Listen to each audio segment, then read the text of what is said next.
δεν ήταν ο πρώτος νεκρός του αγώνα, ούτε ο τελευταίος. Μα ο θάνατός του συντάραξε τη Μακεδονία και συγκλώνησε την Αθήνα. Το τραγούδι του έμεινε στα χείλη όλων και η υπόθεση της Μακεδονίας με μιας πήρε διαστάσεις πανελλήνιας εξόρμησης. Η Μακεδονική ύπαιθρος οργανώνεται για πρώτη φορά συστηματικά. Στα χωριά κτίζονται κρυψώνες και ανοίγονται παραπόρτια για να κρύβονται και να φυγαδεύονται τα σώματα. Τα μοναστήρια γίνονται κέντρα ανεφοδιασμού. Τα σπίτια των γιατρών μετατρέπονται σε όρμο σωτηρίας των τραυματιών. Νέα σώματα καταφθάνουν ολοένα από την ελεύθερη Ελλάδα και την Κρήτη. Έρχονται από ξηρά και θάλασσα να σμίξουν με τους Μακεδόνες αντάρτες για τον κοινό αγώνα. Γενναίοι καπεταναίοι θα γίνουν η ελπίδα του καταδυναστευόμενου λαού. Τα πολεμικά τους ψευδόνυμα σε λίγο θα γίνουν τραγούδι και αργότερα θρύλος.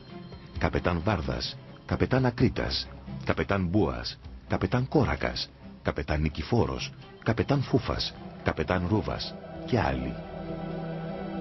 Μαζί τους οι ντόπιοι οπλαρχηγοί, καπετάν Γόνος, καπετάν Ταλίπης, καπετάν Μητρούσης, καπετάν Ρακοβίτης, καπετάν Φαρμάκης, καπετάν Τσίτσιος και δεκάδες άλλοι. Στα μυστικά του βάλτου, νερομάνες, ριχαδιές, λασπουριά, ήχοι περίεργοι, κουνούπια, επιδημίες, υγρασία που τρυπάει τα κόκαλα, η λίμνη των Γιαννιτσών. Ένας εκτεταμένος βάλτος που σχηματιζόταν από τα νερά του Λουδία, της Έδεσας και της Νάουσας. Ο ντόπιος οπλαρχηγός καπετάν Γκόνος από τα Γιαννιτσά, με τον Γκρέκο από τη Στρόμνιτσα, οδηγούν με τις πλάβες τους τα πρώτα ελληνικά σώματα που μπαίνουν στο βάλτο. Ένας αθόρυβος, αλλά ανελαίτος αγώνας στο νερό και στην ξηρά, αρχίζει. Από την Αθήνα φτάνει ο ανθιποπλοίαρχος Δεμέστιχας, ο καπετάν Νικηφόρος, για να διευθύνει τις επιχειρήσεις. Φθινόπωρο 1906 έρχεται στο βάλτο ο ανθιπολοχαγός Τέλος Αγαπηνός, ο καπετάν Άγρας. Με θαραλέες εξορμήσεις καταλαμβάνει οχυρωμένες βουλγαρικές καλύβες.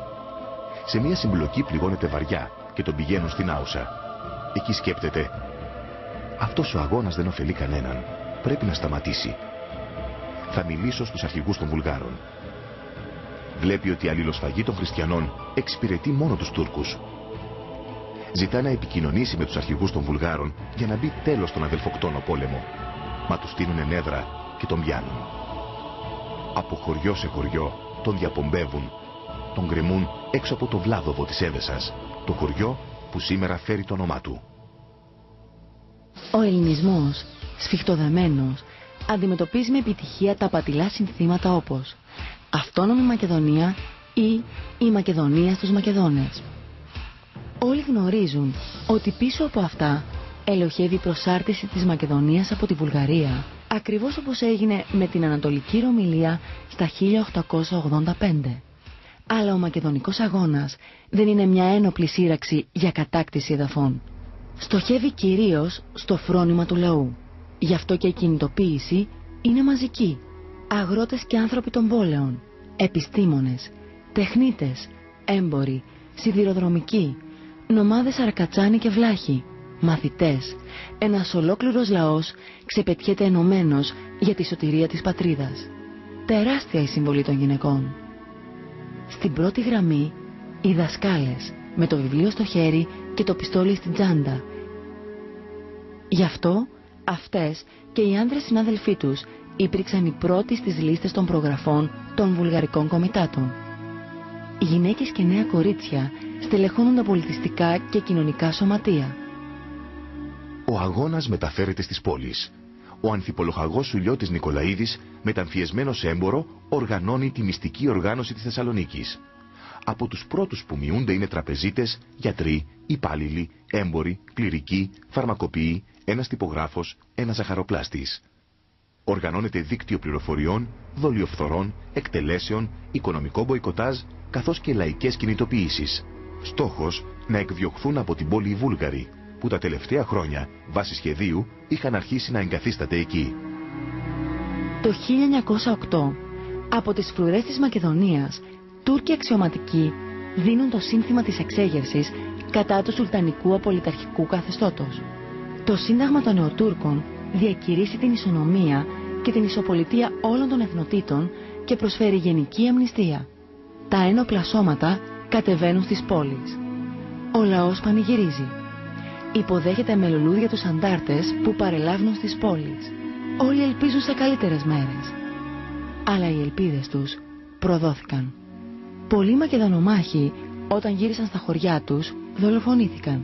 Και οι Νεότουρκοι, αντί ισοπολιτείας, ακολούθησαν στενή εθνικιστική πολιτική. Αυτή η στάση των Νεοτούρκων προκάλεσε τελικά τη συνένωση των Βαλκανικών λαών.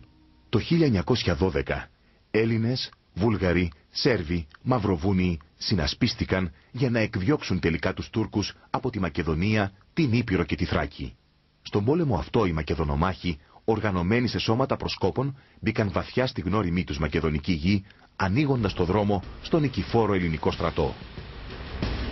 Με τους Βαλκανικούς πολέμους 1912-13, η Μακεδονία απελευθερώθηκε. Τις βόρειες επαρχίες πήραν η Σερβία και η Βουλγαρία και τις νότιες και κεντρικές η Ελλάδα. Χωρίς όμως τον τετράχρονο ένοπλο μακεδονικό αγώνα, η απελευθέρωση θα ήταν ανέφικτη. Χύθηκε πολύ αίμα. Μαρτύρησαν πολλοί. Μίσοι δημιουργήθηκαν. Με τα χρόνια όμως ξεθόριασαν και έσβησαν οι αγριότητες και οι ασχήμιες. Και τα μίση ξεχάστηκαν. Έμεινε ο θρύλος και η επίγνωση της οφειλής στους επώνυμους και ανώνυμους αγωνιστές.